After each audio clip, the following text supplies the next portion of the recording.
Before. After.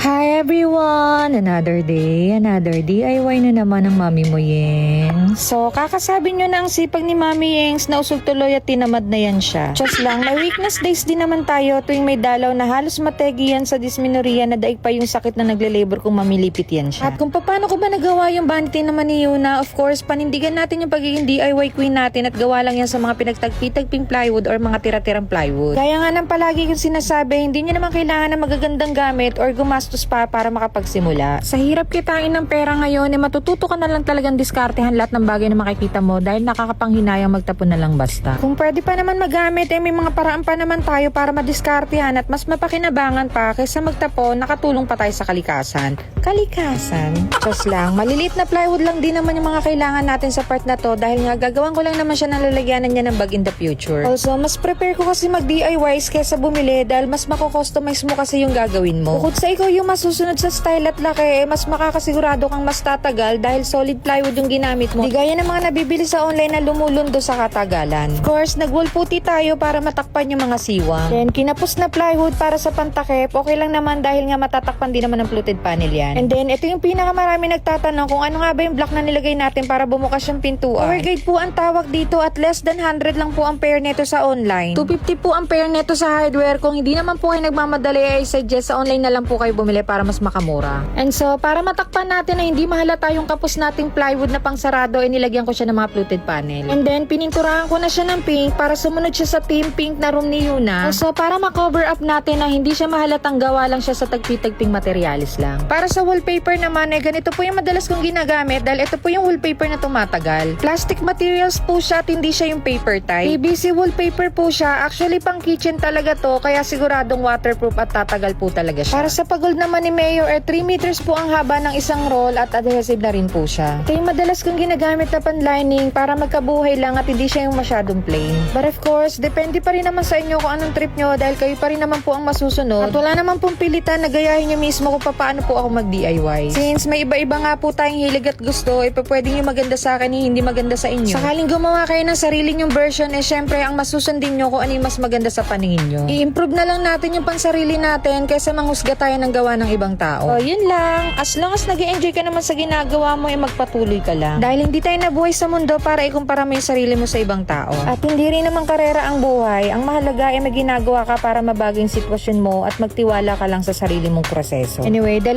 taon na rin po pala nung na-purchase ko po itong dresser online at 2 taon na rin ako nagpapalit-palit ng design at ito lang din po yung dresser na tumagal sa akin ng 2 taon.